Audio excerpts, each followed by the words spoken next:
Et aussi les Français, j'ai remarqué, à différence que l'Italie, ben moi, en Italie, on se touche beaucoup.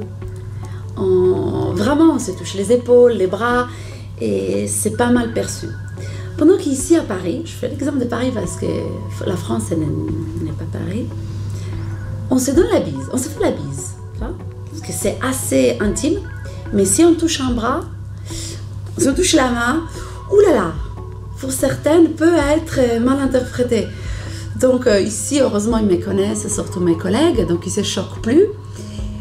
Ah voilà, c'est limite des fois, je dois faire attention.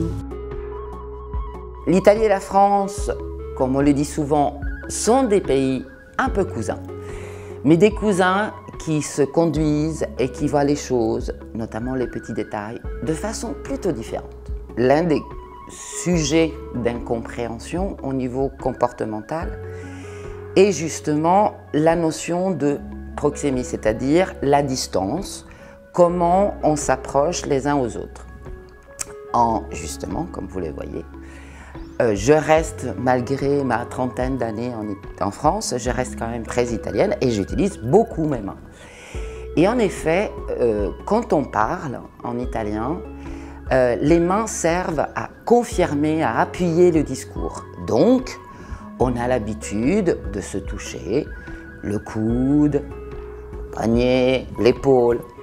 Et c'est normal, même entre un homme et une femme. Il n'y a pas de jeu de séduction.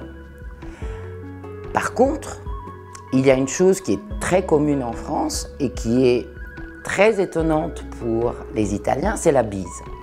La bise, elle existe en Italie, elle se fait. Mais c'est très intime, elle se fait à des amis. Donc les Italiens, quand ils arrivent en France et qu'ils voient des personnes dans le milieu professionnel se faire la bise, ils sont extrêmement étonnés parce que c'est extrêmement intime.